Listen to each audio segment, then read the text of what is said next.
welcome to the NESN Soccer Show, another edition. Confederations Cup, Mexico versus Germany just finished up. Germany took care of business, I think we can say.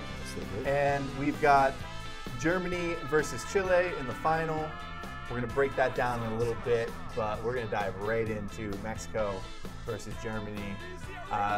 Mexico, I think the initial thing that people are going to think is they were outclassed, outplayed.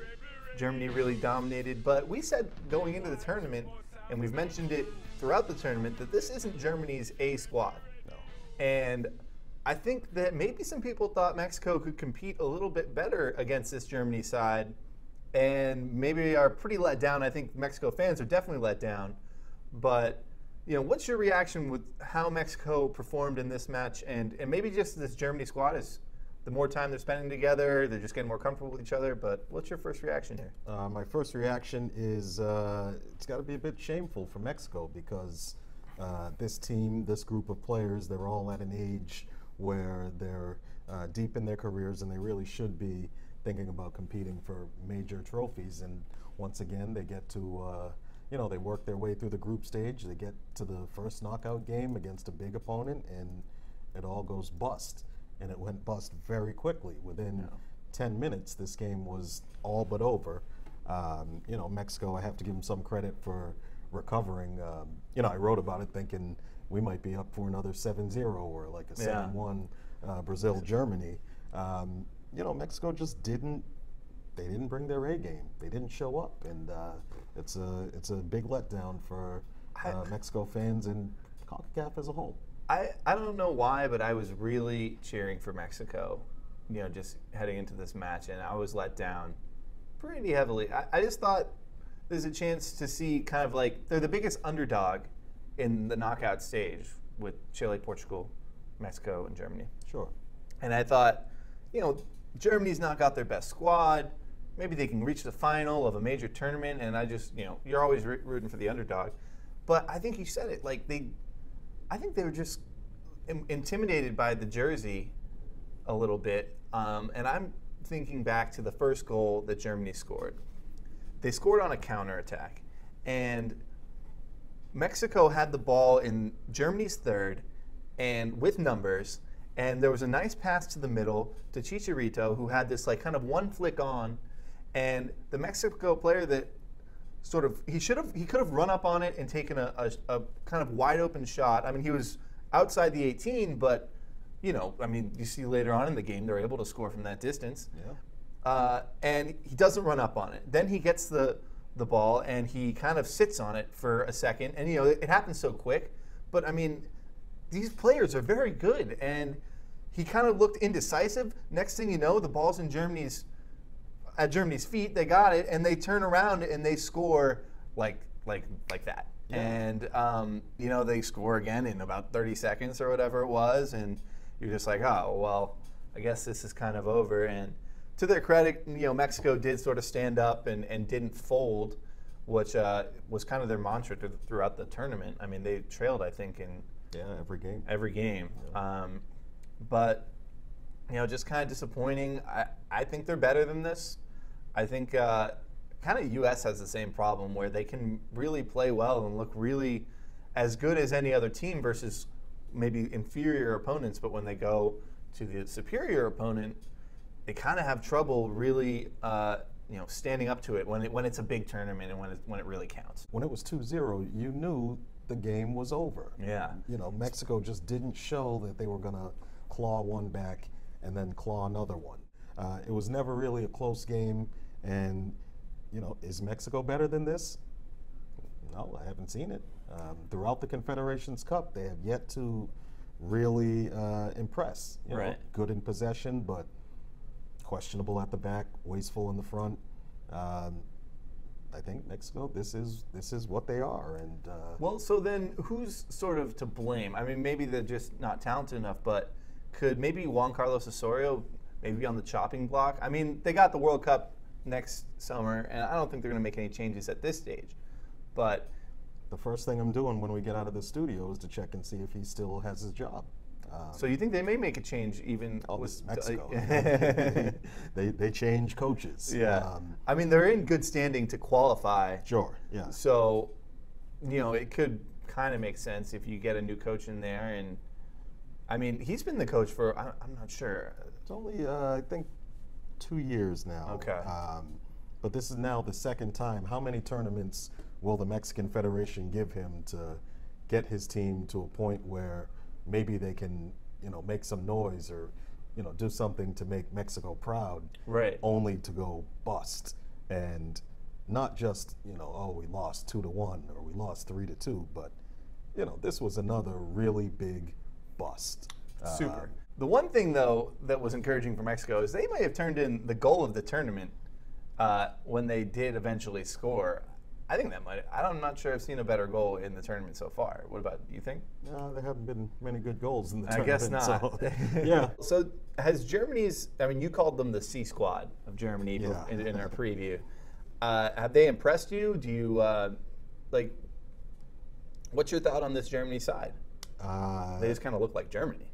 Take 11 German players, stick them in a German jersey, and they know what to do in a tournament. Watching the game today, I was texting a couple buddies, and one sent a text that said, soccer has been the same since the beginning of time.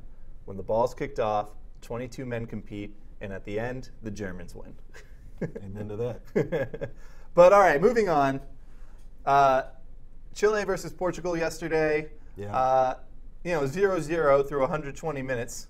So, that's kind of disappointing, but Chile did hit the post and then the crossbar pretty late in extra time, so that was exciting. I think there was kind of little things to look into there, but everybody's talking about Claudio Bravo stopping 3 penalties in a row to, put his team into the final. It was awesome. Yeah.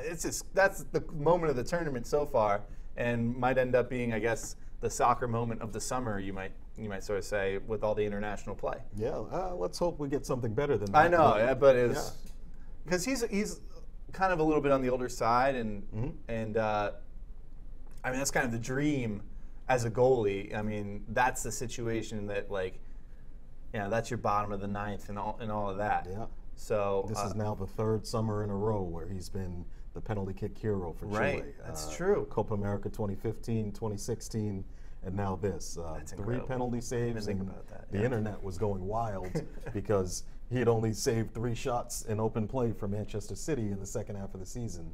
So this was Claudio Bravo, the Manchester City, flop in his first season with the club. But with Chile, he's a superhero. And, as I said, club soccer is one thing, international soccer is something else. If it were me, I'd rather perform for my country, I guess. Well, in a club, you get the money. It's tough. It's patriotism versus money. What do you want?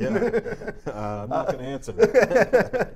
But all right, so one thing that you have to acknowledge here is Ronaldo didn't take a penalty, right?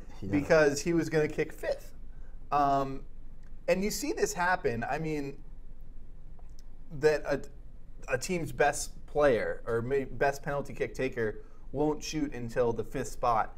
And it happens at, it seems like, every level of soccer. And it's always been such a crazy idea to me that you would risk your best shooter not shooting. Like, it makes 0 sense. It seems like the most basic of strategy to me, and I can't admit, even if Ronaldo says to the manager, I want to shoot 5th, as manager, I don't care. I understand it's Ronaldo, but it's like I would look at him and say, are you out of your mind? You're shooting first. Yeah. What are you talking about? Portugal's coach was asked after the game why he didn't, after Bravo made the first 2 saves, why didn't you make Ronaldo go 3rd? And he was just like, no, we don't make those changes on the fly. We well, you know what? Here's you the lose. plan. I think you hit the nail on the head, is that Ronaldo likes that Hollywood moment. He likes the limelight where you're the 5th taker and everything's on your shoulders. You like that, but the thing is, you can't assume that moment is going to be the last shot of the first 10 penalties to be taken. Right. Like, that moment, in theory, could come at the 6th, 7th, 8th, 9th, 10th shot. and somebody has to be the adult in that huddle, and that's the manager's job. Yeah, I mean, at the least, like, he should be the third shooter to assure that he's gonna take a PK. It kills me every time I see it, and yeah, this is the second time he's been burned by it. There's nothing that annoys me more than when people just don't put themselves in sort of the best position, and it's like this very simple solution, and you just don't do it. But it does set up Germany versus Chile final. Before we jump to that, it sets up the third place game, Mexico versus Portugal, and the aforementioned Cristiano Ronaldo will not be participating. Why is that? Cristiano Ronaldo is the father of newborn twins. Yes. Who were born in the United States. I believe that makes them United States citizens and eligible to play for the U.S. national team. Oh. We're looking ahead. Yes. Twin boys that were born to a surrogate mother in the United States. Portuguese media said it was on June the 8th. We're now sitting here on June 29th. And Cristiano Ronaldo's mother went out to meet them several weeks ago, according to some in the Portuguese media. And Ronaldo actually decided he was going to lead his country at the Confederations Cup. And he and Portugal's federation put out the statement really extolling the sacrifice that he made. Right. You know, when I think about it, it's really something. I mean, when you're... It's something. Yeah, a child is born and then, two children are born. Right. And for 21 days you delay going to, meet your children. So he didn't even maybe meet them at birth and then come back over to Russia. No, he went straight to Portugal's training camp after Real Madrid's Champions League final win. I'm trying to put the timeline together in my head. Yeah, it's like there really wasn't time to go over to but America. But for 3 weeks he's been, he's been waiting for this moment to meet his children. It's wild. It's that kind of sacrifice is it's fascinating. It's like that's the kind of thing you can never like put yourself into the mind of a player. Yeah, there's just so much going on. Yeah, but there's a lot that they take on, I guess. Yeah. So Ronaldo's not playing. Does this game really mean much for either squad, or is it just kind of we're going to roll the ball out? And because what always happens in these tournaments is it seems like the third place game is more exciting than the final because they're just kind of like playing for fun. Yeah, right. I get the sense that Mexico probably needs to win this game more, given how they lost in the semifinal, and if they don't react and if they don't recover from that defeat, then all of a sudden this is a whole heap of pressure that's going to be on Juan Carlos Osorio through kind of like all at once. Through the Gold Cup, through the end of qualifying. His leash is going to be a lot tighter, and maybe a bad loss in qualifying for whatever reason.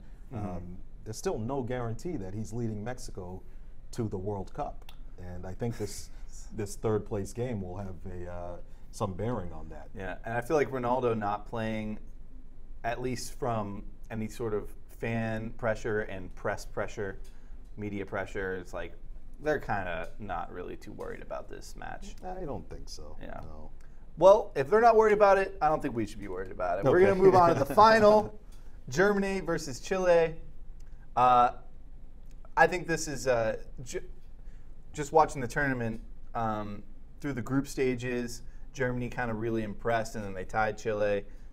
We were kind of surprised by that. Right. And it looks like we've got a rematch with the two best teams that were put together for this tournament. Outside in history, not part of the discussion. I think there's the two best teams, so that's exciting. The match is on Sunday at what do we got? 2 o'clock. Yep. 2 o'clock. So what are you expecting out of this match? I hope it's going to be an exciting game. Something I've seen in recent years is that when the knockout stage of the tournament arrives, teams play not to lose. And it leads to kind of what we saw, Portugal versus Chile, 0-0. And, I've seen some good 0-0 games before. That was not one of them. So I'm hoping that it'll be a little more open, exciting, ferocious even, because, you're not worried about yellow card accumulation and things like that. Players and teams will really be going for it. And I have a feeling that if I had to make a prediction, I'm gonna go with Chile. Well, I was just about to say, we were saying it kind of all tournament long that this Germany team is young. They're not the most talented that Germany has to offer, but they sort of are technically sound. They know how to play. They know what they're doing. But Chile has the experience. Right. It's a tournament final, so everybody's going to come out ready to go. But I think Chile just knows how to handle that moment better than anyone really at this time. So I think they'll come out and win it. And my question for you is, if they win this tournament, that means 3 years in a row, 3 non-World Cup years, they've won sort of the biggest possible tournament internationally that they could. And you've described them as the golden generation of Chile. If they were to win this tournament and then maybe not perform so well in Russia a year from now, another year on their legs, what's the legacy of this Chile squad, the Claudio Bravo and that generation? If they win, it's the greatest Chile team of all time. I think they've really set that mark already, but it also shows other nations that aren't Argentina, Brazil, Germany, France, Italy, like you can stand Spain. up to these guys. Right. It shows that if you get 3 or 4 world-class players, surround them with 6 or 7 solid pros, get a good coach, and then fill them with confidence and motivation, you can achieve a whole lot. And it's almost regardless of what happens next year in the World Cup. I think as long as Chile doesn't embarrass themselves, maybe like Spain did in 2014. I think they're going into the World Cup playing with house money, knowing that they are the greatest Chile team ever. And they will be talking about this team in Chile for 100 years. And maybe that shows other countries, your Paraguays, your Mexicos, Colombia your is what United I'm States, thinking about. Your Colombias, your Netherlands, that these off-year tournaments really matter. You can make memories for your country and for your people and give them something to be really proud of that's far outside of the World Cup. Yeah, so I think it's safe to say that this match really sort of means something for Chile. Yeah. And it's also sort of like the recognition of they, as the fans, like the players are very recognizable, and like we see Germany scoring and we're half the time we're like, who just scored for Germany? And it's almost like this shirt. Yeah, like this faceless, it's just Germany. Right. So, I think we're sort of pulling for them maybe a little bit. We'll see how it goes, but I think it's a big time match for them. I expect them to come out and sort of perform like it. And I know, sort of before the first Germany-Chile match, we both sort of thought we were looking at maybe like a 3-0, a bit of a mismatch, 4-1 sort of situation. I think we're going to get something like that. Maybe it'll take a little bit of time. I'm getting into my specific predictions again, but maybe even at halftime it's like maybe 1-0 Chile, but then as the game sort of wanes on, we get into like the 70th, 80th minute. I think Chile's going to strike and maybe add like a couple late goals, like in the last 20, 25 minutes of the match, to maybe put it away. Like maybe even Germany's there, it's like 1-1, but they end up losing 3-1. Right. So that's what I'm going with. I'm going with 3-1 Chile winning the Confederations Cup. You got a prediction? You don't have to do it, but I'll say Chile to win. Okay. All right. That's all I got. You got it? All right. Well, I think overall the tournament, we've talked about how the games maybe could have been a little bit more entertaining. Yeah. But, I mean, when you have sort of like a lopsided matchups and only a few featured teams, it's kind of tough. You're kind of relying on a handful of games or less to be exciting. Right. But to give you a month's worth of right. joy, But off the field, Russia seems to have done a good job on the surface of putting on this tournament. And we talked about all the different issues ahead of the tournament with hooliganism, racism, maybe like a little bit of Russian infrastructure, different sort of problems that may arise, and seems to have gone off okay. But are you hearing anything more about that? And like when we look forward to the World Cup in a year, what have we learned from the Confederations Cup that will tell us about how that tournament is going to play out off the field next year? I think it's so far so good, really.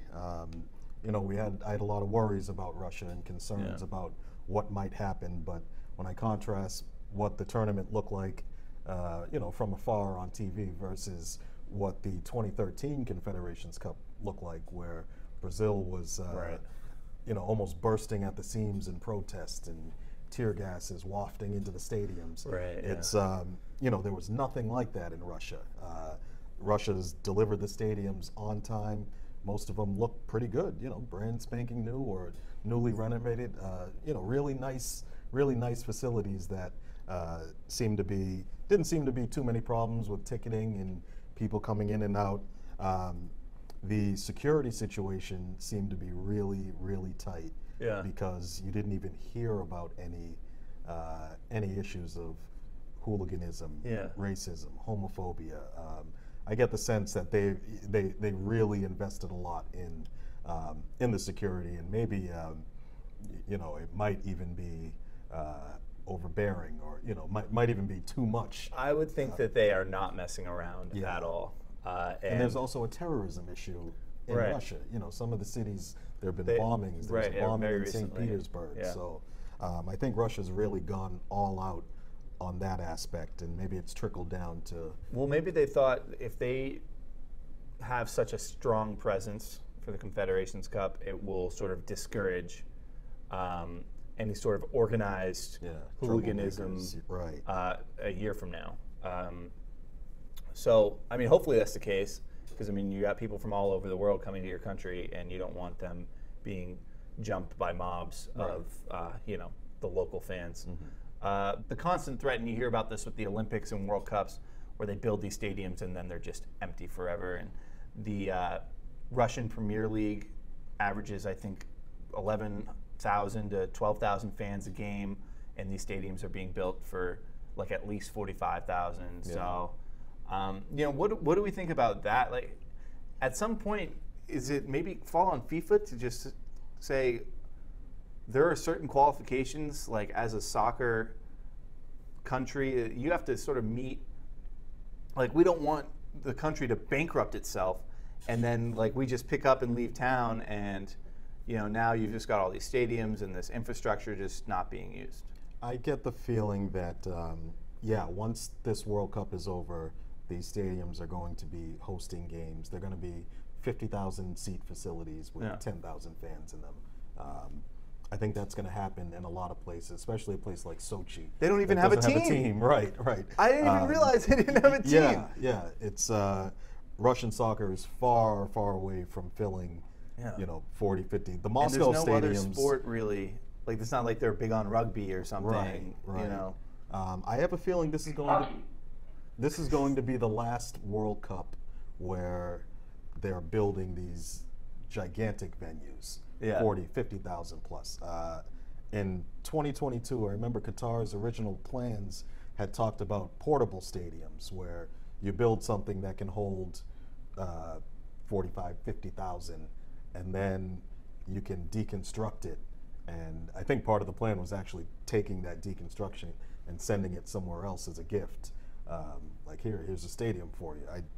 I know it's what these were the original space age plans, but you know, outside of Qatar is not going to be building a whole bunch of stadiums. They might have, you know, 8 or 10 or something like that. The United States has, you know, special case 2026. You have more stadiums than we know what to do with here. Right. But you know, when I look at 2030 and beyond, I have a feeling these teams, especially if the 2030 World Cup goes to South America, and not, well, it won't be in Brazil, but maybe like in Argentina, Uruguay, you know, they're not going to be building 50,000 seat stadiums. They have to come up with another solution where they can build it big enough for the tournament, but then downsize it to an extent where it, you know, really suits the local needs. But that won't be the case in Russia. These are going to be white elephants, and this has been the most expensive World Cup. You know, they're going over budget on a few of the stadiums. This has been the most expensive World Cup to put on ever, and well, fans that have attended the Confederations Cup seem to have had a good time. And the one thing that everybody's saying is avoid Moscow. Yeah. Because traffic's ridiculous. I mean, it's, you know, the sort of the center of Russia, and that in St. Petersburg. But like, you know, if I were to go, I think I'd probably just post up in Sochi. It seems like a really great place to be as far as just enjoying the tournament. Would you go all the way to Russia and not go to Moscow or St. Petersburg? Well, it says they're saying don't go to Moscow. I don't Well, want they're saying that's the teams themselves. Yeah. So what they don't want, England had a big problem in 2014, which was being stuck in traffic in Rio for hours at a time, and Moscow has notorious traffic problems. So when national teams are trying to pick where they're gonna train, do they not have police escorts in Russia? I'm sure they do. I don't know what the traffic situation's They like. just don't but move. They don't care. Yeah, you know, teams are really wary of basing themselves in Moscow because of the traffic. Right. Yeah. You know, and you take some 25, 26-year-olds and stick them on a bus for 4 hours on the way to a game. It's rough. Their focus can be. It can go away. Yeah. It's difficult to then get off a bus after 4 hours and just get ready to play, you know, a very important soccer match. Especially when you've only gone 15 miles or something like that. Right, and it's not even like you can. The scenery's changing. You're probably looking at God knows what, and you're looking at it for hours. So that's the advice that seems to have been coming out of the Confederations Cup for national team administrators: is do not base yourself in Moscow. Yeah. We'll see who follows that. This Confederations Cup has done what the Confederations Cup always does for me, which is get me very excited for the World Cup. Yeah. So from that sense, it's done the job. Mission accomplished. Yeah, mission accomplished. Still got a year to figure out all these problems, and maybe everybody that is able will take the Germany route and build their own facility in the middle of the country and be geographically positioned. Well, they have to figure out where they're going and where they're playing on what dates. But yeah, right after the draw is held, they got right on it. That's genius. Well, all right. So, not that we're gonna take another look at the Confederations Cup next week, the final. We're gonna recap it, but also next week starts the Gold Cup. Yes. Next weekend, and the U.S. announced their 23-man roster. So. It's, you know, not the A+ squad. There's no Christian Pulisic. There's no Michael Bradley. Tim Howard, no, not there. But Brad Guzan is there. Guys like Juan Agudelo, who's the New England Revolution leading scorer, and Paul Arriola, who's been rising through the ranks. So this is kind of like some established guys, but a lot of trying to prove yourself, a lot of competition in the squad itself. And I'm excited to see what combinations we get out there and who is able to sort of break out from the squad and kind of stand out. Yeah, there's two things going on with this Gold Cup team. So the first is that after the group stage, the coach can make 6 changes to his 23-man team that come from the original 40-man roster that was submitted. Yeah. So that roster includes a lot of the horses you talked about, the Clint Dempseys, the Michael Bradleys, things like that. So, you know, the U.S. could maybe use them as ringers, call them up for the toughest games, and really throw them in there. But yeah, but the original team is, you know, the original team of 23. It's like this is their chance to really bust into the national team if you want to play in the 2018 World Cup for the United States, and you haven't been a regular in the last 6 months, or let's call it the first 6 months of Bruce Arena's reign. This is your chance to make a statement. Maybe you're called up to the maybe the last 4 qualifiers, and you know, once 2018 comes along, January 1, 2018, you don't have really too many chances to play yourself onto the roster. There's such gigantic matches for these guys. Like, if you just look at a guy like Jordan Morris, where I think he'll be on the roster, I think, in Russia, but how much playing time is he going to get, and how important are these matches for his playing time? And then, if he has a big Gold Cup, puts in like 3, maybe 4 goals, there's some weak competition that they can really jump up the stat book on them. But if Jordan Morris can have a really good tournament and the U.S. does well, and then all of a sudden he's in the starting forward in the last couple qualifiers, and then he blows up at the World Cup, maybe gets a big goal at some point, that's so gigantic for his career. Oh, yeah. And it all comes from the national team. It's not from the club team. And the MLS is growing and growing, but as an American player, if you're able to perform on the national level at the World Cup, that's when you get Gatorade and Nike and all this stuff. And a career in Europe. One good game is all it takes. And it builds from tournaments like these and competing, the Gold Cup camp to get yourself in the position on the Gold Cup roster to be competing in these games and recognized. So that's sort of what gets me excited, because these guys are right there from completely changing their lives and being on a national stage and then maybe an international stage. Yeah, I have historically ignored friendlies. You probably heard me say this in the office. I don't watch friendlies. Yeah. But when you are within 12 months of the World Cup, no, they're huge. I watch friendlies. Like USA versus Ghana, they play on Saturday. I'm gonna have that on. It's nothing like a soccer player trying to get onto his country's World Cup team. Yeah, it's great. These guys they're willing to bite, scratch, and claw, and kick, and do whatever to do it, because you hit the nail on the head. You can change your life. Kind of a local guy, Juan Agudelo, who's leading the Revolution in goals right now. I believe he's still leading. This is another guy where even if he plays well in the Gold Cup, it's not like he's suddenly going to be starting alongside, Clint Dempsey, in the World Cup a year from now. But he could very well be on that roster. Yeah. Very well be sort of like a late sub kind of guy.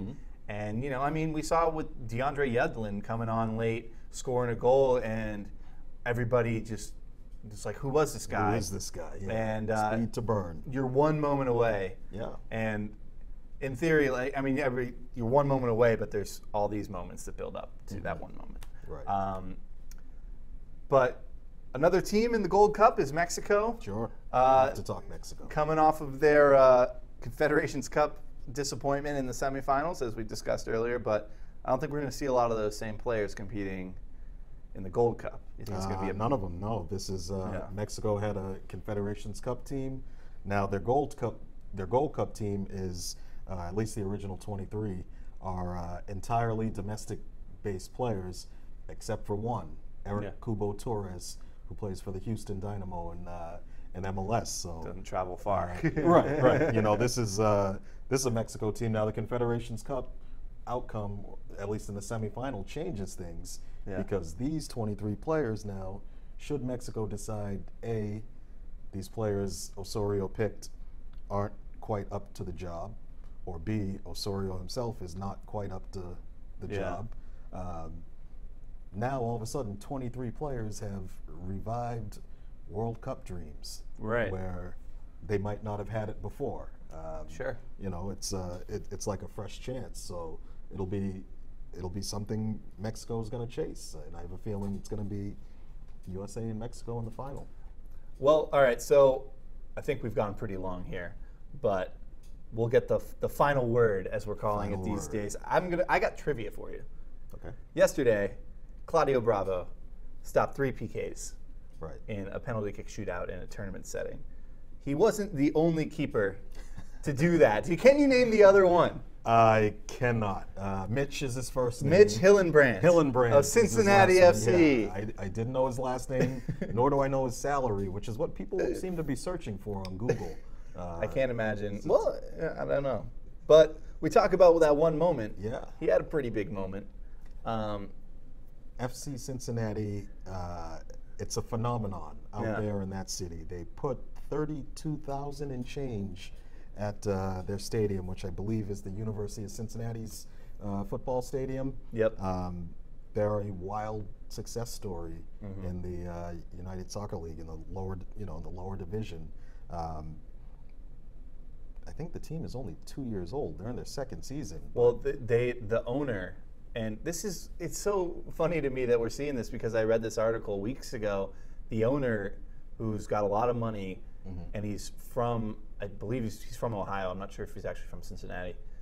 And he's just really invested in the team and invested in the community, and obviously wants to break into the MLS. But I think it's kind of like with some of these USL teams and NASL teams, you know, the ownership and the infrastructure of the team can be pretty unorganized. Right. And they kind of struggle to keep it all together and get through the season. This guy is very successful and is kind of really in control and kind of making all the right moves from, you know, minor league soccer, I guess we'll call it. So I think they're kind of like really on track and kind of have come out of nowhere as this dark horse to, because we're talking about MLS expansion so much, to be one of the prime teams for the MLS to latch onto. I know everybody's been talking about, I guess, Miami as a potential next market, but I think we could see Cincinnati there pretty soon. Even if Cincinnati does not reach MLS, their owner is still going to make a lot of money. Sure. They are still going to be incredibly relevant in Cincinnati. And you know, maybe that's really more what it's all about, rather than what league you play in or whether you're called major or minor. It's, do the people that live 5, 10, 15 miles around your stadium really care about what's going on at your stadium? And yeah, hats off to Cincinnati. Really impressed by you know, minor league team, major league atmosphere last night. In the quarterfinal, they're going to take on Miami FC. So one of those teams, because the rest of the teams in the tournament are MLS, so now one of those two will be in the semifinal. Wow. And whichever one it is, I think will really attract a lot of eyeballs to the U.S. Open Cup, which is really a great it's the 104th running of the tournament. I think it's the second oldest cup competition in the world. It's behind the FA Cup in England. Right. So it's just, I think it's a tournament that doesn't get nearly the amount of attention that it should, and it's definitely exciting. I mean, the Revolution are still in it, so I think we were talking about maybe catching that game. So, I mean, it's something that I've been keeping a track of, and admittedly, I didn't really know much about it until, I guess, a few years ago. But ever since then, I've loved it. I think the last non-MLS team to win was the Rochester Rhinos. And shout out to my girlfriend. She's from Rochester. And I'm going to take a little visit up there, and we're going to go to a Rochester Rhinos match. Okay. So that'll be fun. But, all right, we got to wrap it up. Thanks for joining us, and we'll talk to you next week.